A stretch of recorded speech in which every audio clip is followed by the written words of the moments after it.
Bracing for the Bucks. Paul Reed is b-balling. And what's the best role for Mo Bamba? We'll talk about that and more next on Locked On 76ers. You are Locked On 76ers, your daily Philadelphia 76ers podcast. Part of the Locked On Podcast Network, your team every day.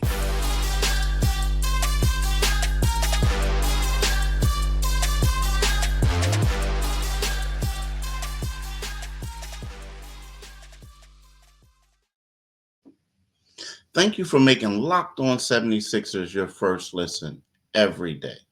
We are free and available wherever you get your podcasts and on YouTube. Part of the Locked On Podcast Network, your team every day. This episode is brought to you by PrizePicks, the easiest and most exciting way to play daily fantasy sports. Go to prizepicks.com/LockedOnNBA and use code all lowercase LockedOnNBA for a first deposit match up to $100. Always say, make sure you do it today, folks.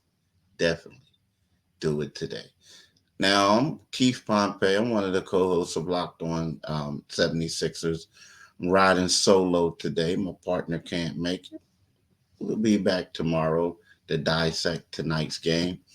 But I want to preview tonight's game. Tonight, the 76ers play the Milwaukee Bucks. And this is a vital game, y'all. Vital game. You know, right now, the Milwaukee Bucks are in third place in the Eastern Conference. The Sixers moved up to sixth because the Miami Heat lost last night. The 76ers are in sixth place. They have a 36-29 record, whereas the Milwaukee Bucks are in third place, but they're tied for the Eastern Conference best record with the second place Cleveland Cavaliers at 42-24. And on paper, you look at this game as a game where you say the 76ers are going to get demolished. All right? You look at the 76ers, they scored fewer than 80 points in their last two games. The first time that has happened since the 2018-19 Detroit Pistons. The 76ers have struggled mightily as of late without Joel Embiid. But this is one of those games that gets interesting because of the scheduling guides. That's what they say. Now, Doc Rivers is the coach of the Milwaukee Bucks. The Bucks are coming off of a 4-game road trip out west, out in California. And the Bucks didn't exactly play extremely well in those 4 games. Now, when you look at it, the Bucks lost 3 of those 4 games. The last one that they lost 2 days ago to the Sacramento Kings, 129-94, right? Now, I'm going to go over this road trip, right? At first, they started against the Golden State Warriors. They were boat raced by the Warriors. Now, the Warriors been struggling, right? So they lost 125-90 to the Warriors. Then 2 days later, they lost a heartbreaker to the Lakers, 123-122, right? Then they go and they defeat the Clippers. That was that's the Doc Rivers, James Harden game. We all know the drama those two had last year when Doc was the Sixers coach and James was, the Sixers starting point guard. So the Bucks win that game 124-117. And then they go to Sacramento, which on paper you look at it like, all right, they should beat the Kings. And then, like I told you, they got boat raced 129-94. So you would think that a team, after playing that way, are licking their chops to play the 76ers, correct? Well, the thing that gets me is the first game back from a road trip is typically one of the hardest games to play. And the reason being is, you're coming from the West Coast. You're coming back here coming back to Milwaukee, right?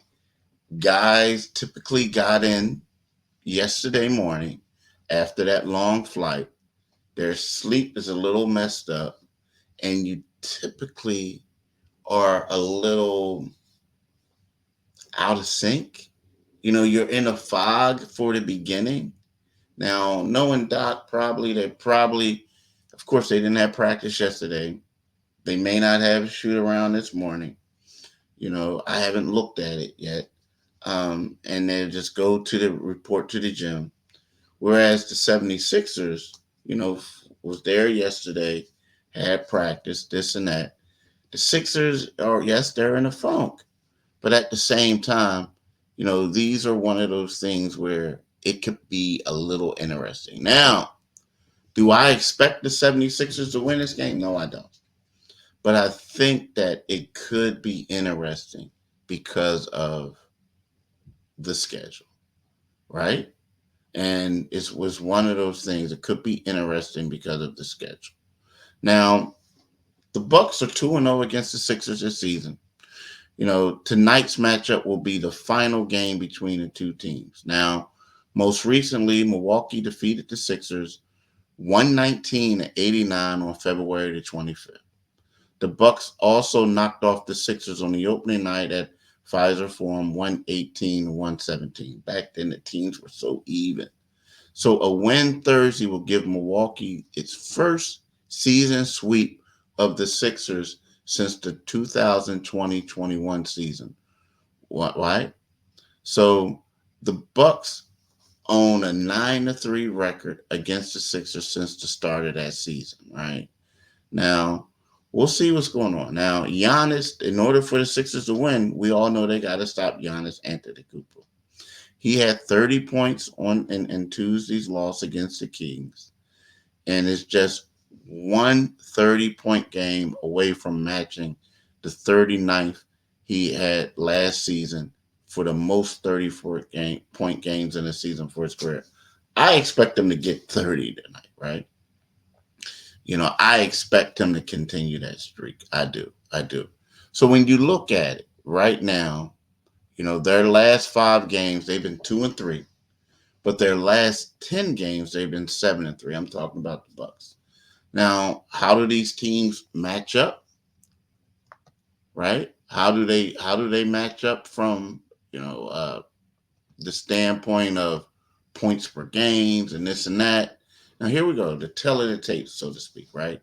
So the Bucks are averaging 120.5 points compared, which is, fourth in the NBA, compared to the Sixers, 115.3, 14th. Now we talk about opponents' points. Now, the Bucks give up points.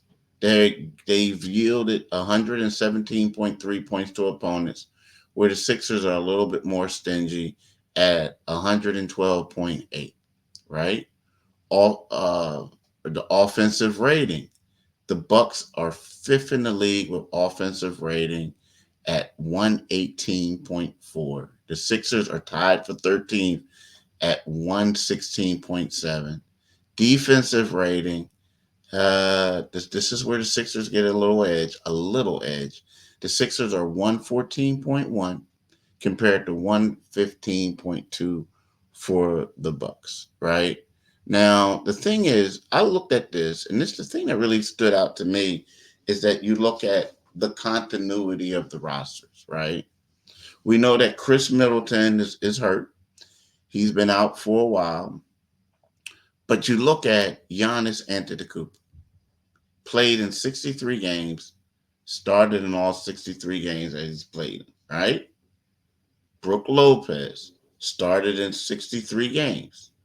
Malik Beasley played. Now, Brook Lopez played in 63 games as well, started in all of them. Malik Beasley, 64 games, 64 starts. Dame Lillard, 61 games, 61 starts. Jay Crowder, 35 games, 19 starts. Now, he's in there for Chris Middleton.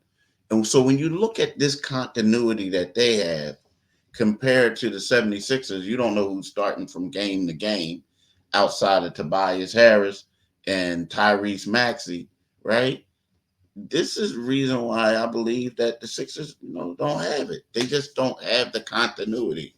And then all these guys are veterans. Jay Crowder, 12th year. Giannis, 11th season, right? Brooke Lopez, 16th season. Malik Bleasy, 8th season. Dame Lillard, 12th. And you look at Dame's stats, right? Dame is balling. Dame is averaging 24.4 points, right? Which is lower than what he did in Portland, but it's still good. And 6.8 assists, right? Then you have Malik Beasley, 11.4 points, right? Then you have, Giannis Antetokounmpo, 30.8 points, 11.2 rebounds, 6.4 assists. You have, Brooke Lopez, 12.5 points, 5.3 rebounds. And then you have Jay Crowder, who, basically just comes in and, does the dirty work. 6 points, 3.5 rebounds. So, I think it's going to be a tough one for the Sixers. This team has a lot of continuity. They do a lot of pretty good things. And, again, is it out there for the taking? It is. But I just think that the Sixers team, I wouldn't be surprised if it's a close ball game. I wouldn't be with all the things I said. But I just don't think that this Sixers team is quite capable of beating this team. I wouldn't be surprised if it's a blowout, but I also wouldn't be surprised if it's a close game. It's one of those type of things. And the only reason why I'm saying a close game, like I said before, is because of the Bucks, playing all these tight matchups and I just feel like it's going to be it's just going to be they're going to be sluggish. It's just going to be a ugly. It could be an ugly game for them. It just could. That's what I think. That's exactly what I think. But enough about that. I want to talk to you guys about PrizePicks, right? You guys know how I feel about PrizePicks, right? PrizePicks is America's number one fantasy sports app with over 3 million members. We are the easiest and most exciting way to play daily fantasy sports. It's just you against the numbers. You pick more than or less than 2 to 6 player stat projections and watch the winnings roll in. It's demons time on PrizePicks. You can now win up to 100 times your money with as little as 4 correct picks. You can turn $10 into $1,000. Demons and Goblins are the newest and most exciting way to play at PrizePicks. Squares marked with red demons or green goblins get you different payouts. You can now win up to 10 times your money with as little as 4 correct picks, right? Players and stat types you're selecting highlight your winnings from PrizePicks, how fun and simple the experience is for playing the game. Now, this is what you do. Go to prizepicks.com/LockedOnNBA and use the code LockedOnNBA for a first deposit match up to $100. I'm going to repeat this so you can get it again. Go to prizepicks.com/LockedOnNBA and use the code LockedOnNBA for a first deposit match up to $100. Right? Do it today, people. I'm telling y'all. Definitely do it today.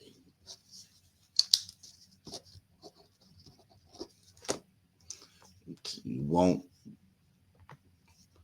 be dissatisfied. As you know, Locked On has launched the first ever national sports 24/7 streaming channel, Locked On Sports Today. Baseball fans, mark your calendar for March 20th at 7 p.m. Eastern Time for the best Major League season preview coming exclusively to Locked On Sports Today. On March 20th at 7 p.m. Eastern Time, we'll be the first to get local insight from the MLB experts of the Locked On Podcast Networks.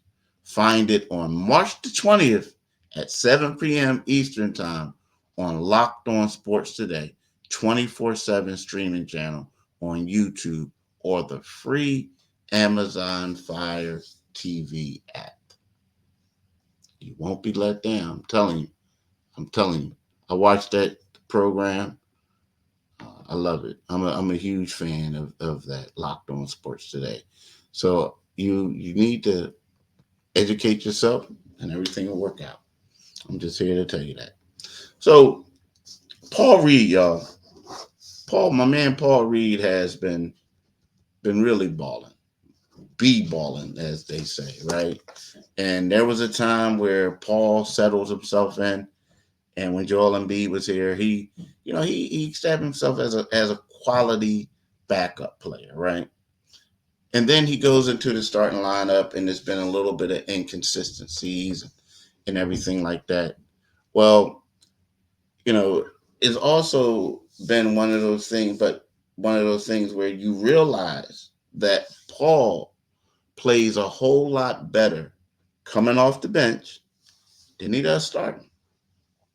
And he started the last four games. He's been playing well. The first one he started, and then the other three came off the bench. And his stats in those four games, he's averaged 15.3 points. He's averaged 9.3 rebounds. He's averaged 2.5 blocks, 1.5 assists, and one steal. He's shooting 53.1% from the field. Now get this. He's shooting 55.6% on three-pointers. Now he's doing all this while averaging 26.9 points. Now again, the last four games with one start in that game, Paul has been balling. And he's been a guy that kept him in a couple games. He was a major reason why they defeated the Knicks 2 games ago. Paul was a major reason. He's a reason why, they looked okay against, they came back against the New Orleans Pelicans, right? Now, he's had 17 points against Memphis, 11 rebounds, and he's had 3 blocks. He came right back against the Pelicans and had 17 points, 11 rebounds, and 3 blocks. No, that's not a misprint. Same stuff, right? Then he had against the Knicks, when they won that game, he had 13 points, he had 7 rebounds, and he had 4 blocks. Now, in the last game, he had 14 points, 8 rebounds. He didn't block a shot, but he had 2 steals. 2 steals. Right? And he was shot 6 for 8 from the field that game. So the efficiency was there. He shot 75% from the field. So Paul Reed has been playing well. And, I think that he's solidifying himself as a quality backup in this league. He is. He's a little undersized, I think, to be a starter. Like for him, you have to have a certain type of lineup. Get out and goes, like maybe a situational starter. But as a backup, he's a great change of pace guy, especially for Joel Embiid. Now, some people will say that, in order with Joel Embiid out, you need a better starting center, maybe a bigger guy. I'm not going to argue with that. I mean, I think that they messed up by not being able to get Andre Drummond, right? I do. But Paul Reed, his role coming off the bench, doing what he can do, being explosive, getting buckets, doing everything, I think will benefit the Sixers, right? And it's crazy because when you look at it, we all know that Tyrese Maxey is coming back. We all know that Tyrese Maxey is going to get paid, right? But right now, the only 2 players under contract past this season is Paul Reed and Joel Embiid. So, moving forward, he's a quality guy that they can utilize. And the thing I'm going to tell you about Paul, Paul's one of those guys who, you look at the athleticism and you see the things he does and everything like that. And you say, like, wow, I didn't know he could do that. But the more you talk to him, you realize like this guy was a guard coming up. Then he became a small forward. And then he goes to college and he becomes a power forward. And now he's with the Sixers and he becomes a center, right? But yeah, but for the most part, Paul Reed is extremely athletic and he has he can handle the ball. He can do a lot of things that you don't expect from a big. And then you realize he can do all that because he wasn't a big. He became a big in the NBA. So, more power to B-ball Paul. He's been playing well, and I think that he's showing us what he can do. He really is, right? Yeah, he really is. Did you know that even if you have a 401k for retirement, you can still have an IRA? Robinhood has the only IRA that gives you a 3% boost on every dollar you contribute when you subscribe to Robinhood Gold. But get this, now through April 30th, Robinhood is even boosting every single dollar you transfer in from other retirement accounts with a 3% match. That's right, no cap on the 3% match. Robinhood Gold gets you the most for your retirement thanks to their IRA with a 3% match. This offer is good through April 30th. Get started at robinhood.com/boost. Subscriptions fees apply. And now for some legal info.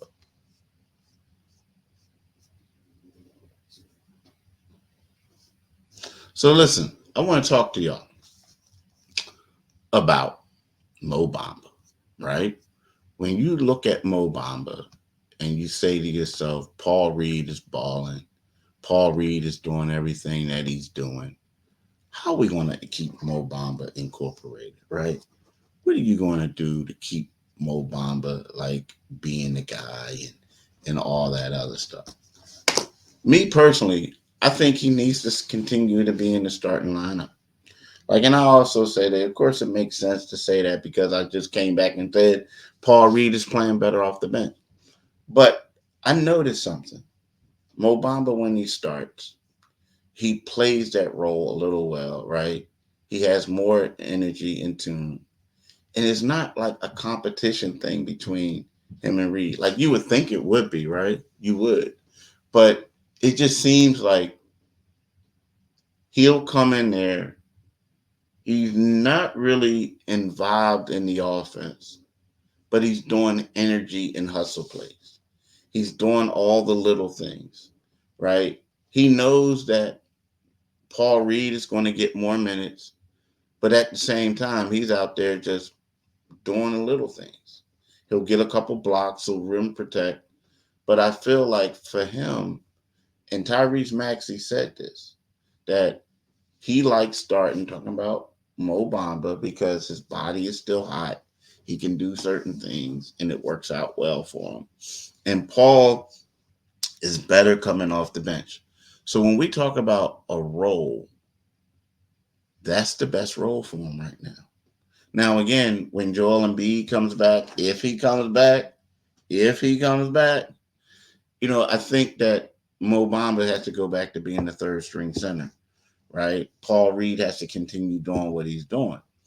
And Mo may not get playing time.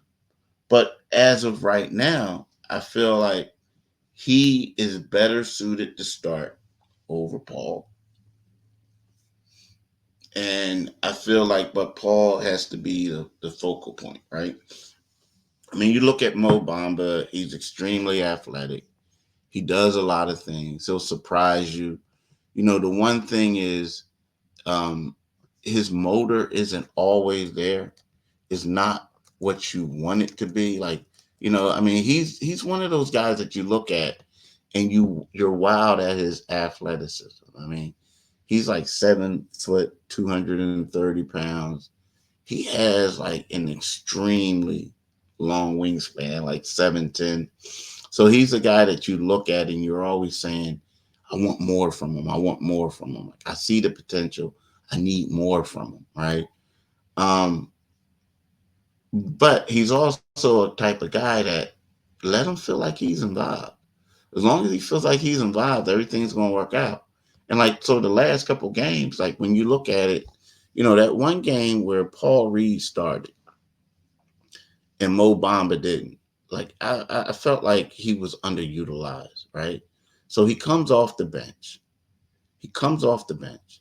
He plays 4 minutes and 28 seconds. He didn't get a shot attempt.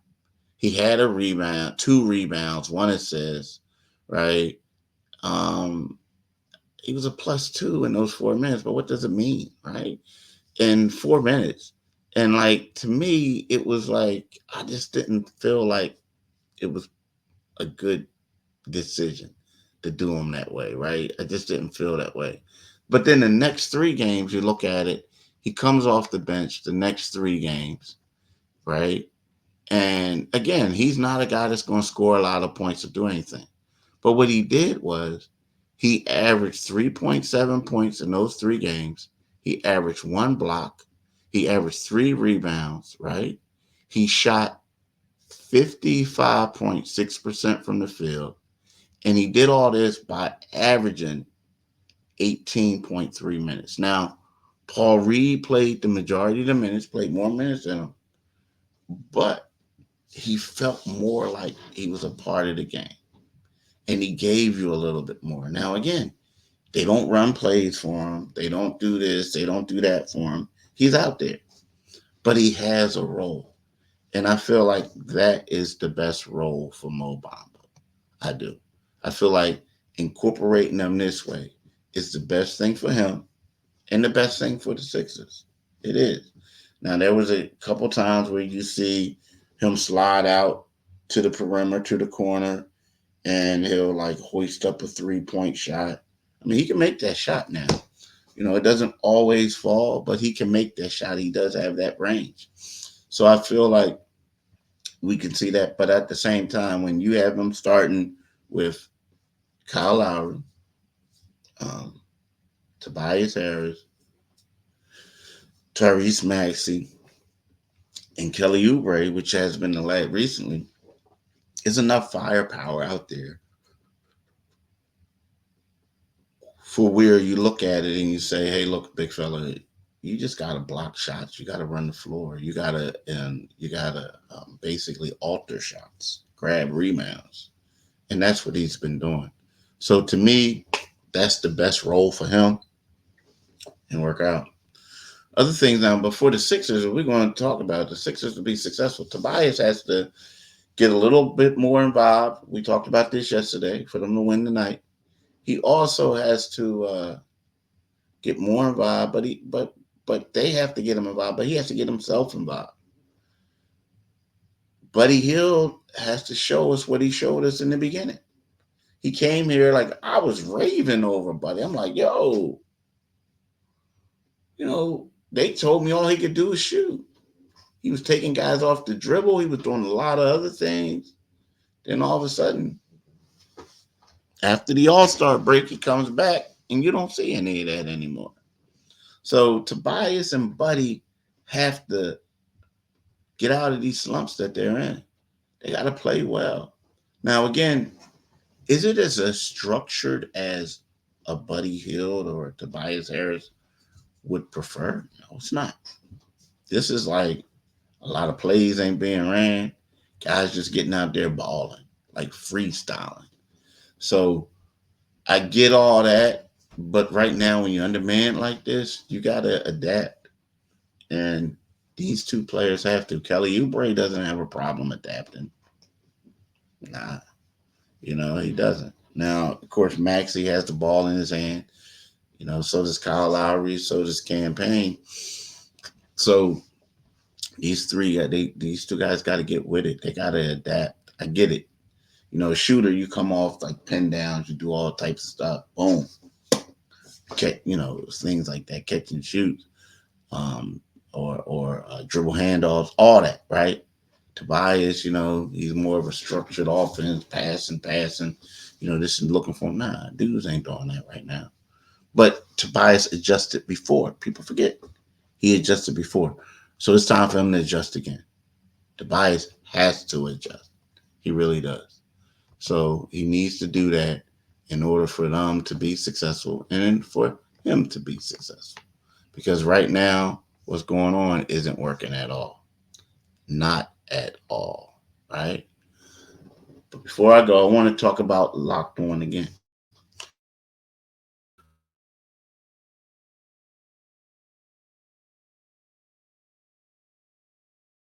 Now it's also available on Amazon Fire TV in the free Fire TV channel app. Locked On Sports Today is here for you 24/7, covering the top sports story of the day with the local experts of Locked On Plus, our national shows covering every league. Find Locked On Sports Today, now available on the free Fire TV app.